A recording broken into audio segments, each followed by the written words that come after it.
नवीन कुमार नैथानी अपनी पीढ़ी के बड़े महत्वपूर्ण और अनिवार्य कहानीकार हैं। हालांकि गोष्ठियों में और सम्मेलनों से दूर रहते हैं और चुपचाप अपने पहाड़ी परिवेश में रहते हुए बरसों तक किसी कहानी को बुनते हैं, तब लिखते हैं।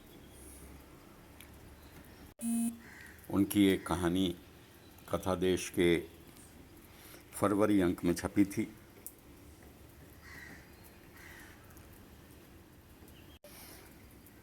जो मुझे बहुत पसंद है, हत वाक, जिसकी बोली चली जाए।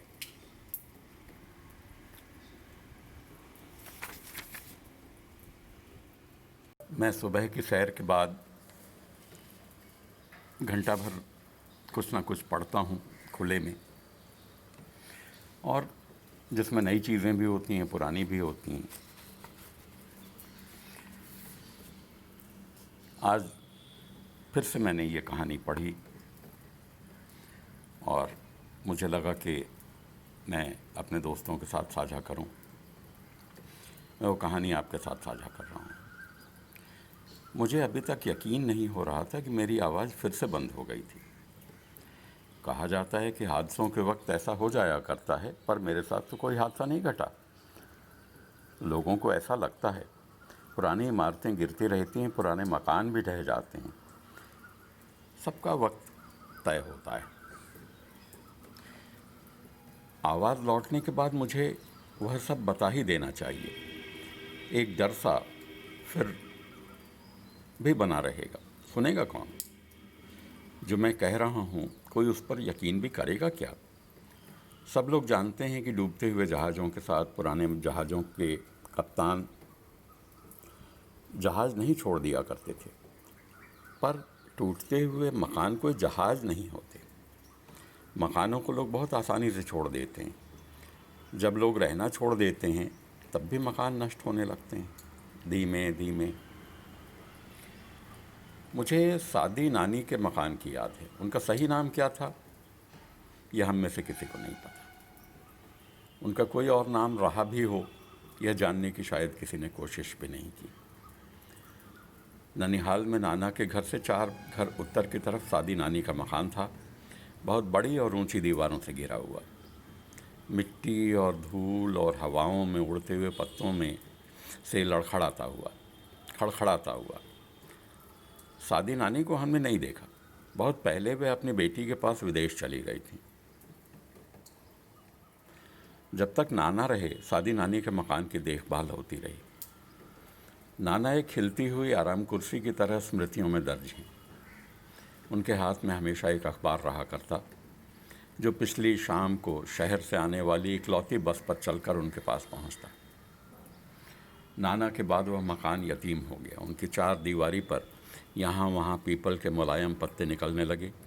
बड़े दरवाजे पर मोटी और मजबूत सांकल आ टिकी। सादी नानी के घर की वह सांकल अब भी किसी बुरे सपने की तरह मेरी यादों में चली आती है। वह ननिहाल की मेरी आखिरी यात्रा थी। नाना के बाद नानी अकेली रह गई थी। वे आती हुई सर्दियों के नम दिन थे और आसमान जाती हुई बारिशों की धुलाई से बहुत साफ बना हुआ था। हम लोग हमेशा की तरह शाम की बस से पहुंचे थे। सफ़र की थकान के साथ सब लोग रात होने से पहले ही ऊँघने लगे थे। मैं सुबह होने से पहले ठीक से सो भी नहीं सका। सपने में भी सादी नानी का घर दिखाई देने लगा। जब भी हम जाते, नाना गोविंद मामा को बुला लेते। गोविंद मामा हमें सादी नानी का घर दिखाने ले जाते। उस घर की 4 दीवारी के भीतर एक बहुत बड़ा कुआं था। हम दौड़कर कुएं तक पहुंचते और तुलसी चौरे के पास आंखें बंद कर सूरज की पहली किरणों का इंतज़ार करते। नाना के बाद गोविंद मामा को बुलाने वाला कोई नहीं था। सुबह होते ही सादी नानी का घर मुझे पुकारने लगा। सादी नानी के घर की तरफ दौड़ते हुए दरवाजे की चौड़ी चौखट फलांगने में मुझे बहुत आनंद आता था।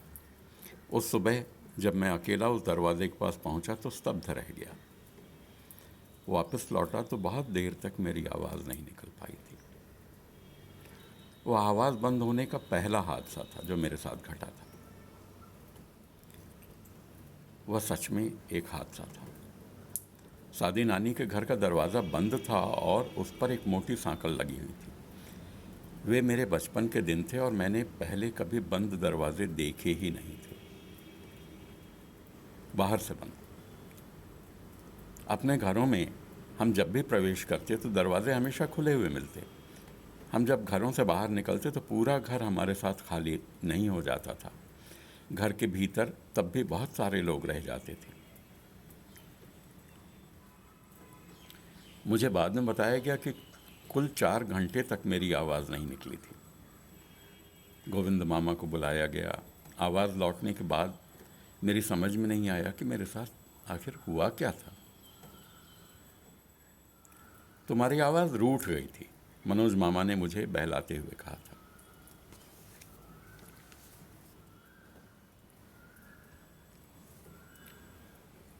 नहीं, यह सच नहीं है। मुझे लगा जैसे मेरी आवाज़ का रूठना कोई बहुत बुरी बात हो। मेरी आवाज़ रूठी नहीं थी। वह सादी नानी को ढूंढने चली गई थी। तुमने तो सादी नानी को देखा भी नहीं, तो क्या हुआ? उनका घर तो देखा है। ठीक है, चलो मान लेते हैं। गोविंद मामा की आंखों में अजीब तरह की चालाकी चली आई थी। तुम तो सादी नानी को पहचान लेते, तुम्हारी आवाज़ कैसे पहचानती? एक बच्चे के लिए इस सवाल का जवाब देना मुश्किल था। गोविंद मामा ने मुझे चुप देखा तो अपने होठों से सीटी की तेज आवाज़ में एक धुन बजाने लगे। यह धुन मत बजाओ, मैंने उन्हें टोक दिया था। क्यों? यह धुन सादी नानी को अच्छी नहीं लगेगी। पर वे तो यहाँ हैं नहीं। जब वापस लौटेंगे तो उन्हें दिखाई दे जाएगी। पर यह कैसे? तुम्हारे होठों से निकलकर वह सादी नानी के दरवाजे की सांकल में छिप गई है। वे लौटेंगी तो दरवाजे को खोलेंगी। जैसे ही सांकल हटाएंगी, धुन वहाँ से बाहर निकल आएगी। बहुत देर तक वहाँ कोई आवाज़ नहीं निकली। सब लोग चुप होकर मुझे देखते रहे। शायद उन्हें लग रहा था कि यह छोटा बच्चा इस तरह की बातें क्यों कर रहा है, पर मेरे लिए इसमें अजूबे जैसा कुछ भी नहीं था। आज सोचता हूँ तो इस बात पर आश्चर्य नहीं होता। बचपन से अधिक सहज और सरल जीवन में और है भी क्या। वह ननिहाल की मेरी आखिरी यात्रा थी। उसके बाद कभी ननिहाल जाना हो नहीं पाया।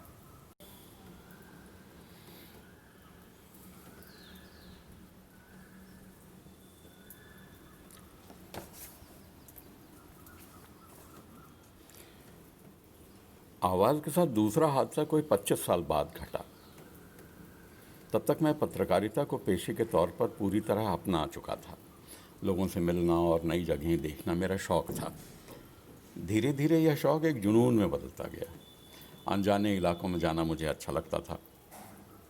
मैं कई दिनों तक घर से बाहर निकला रहता। मेरे आसपास के ज़्यादातर लोग घरों में बने रहते। बाहर निकलते भी तो बहुत जल्दी अपने घरों में लौट आते। अरे नरेन, कहाँ निकल गए थे? लोग मुझसे अक्सर कहते।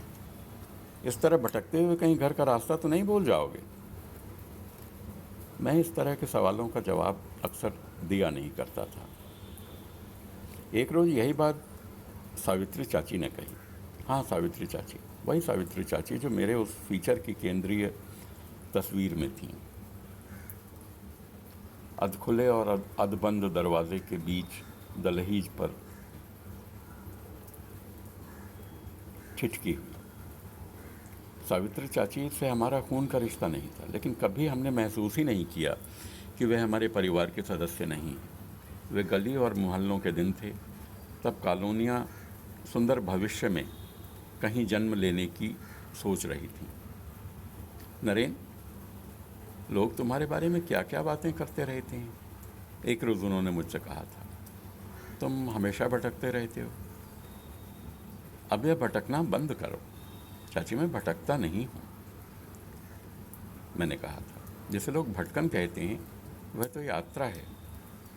आपको कहना था कि मैं निरंतर यात्रा में रहता हूँ। मेरी इस बात से चाची संतुष्ट नहीं है। उन दिनों वे संतुष्ट नहीं होती थी। संतोष करने के लिए उनके पास बहुत कुछ था भी नहीं।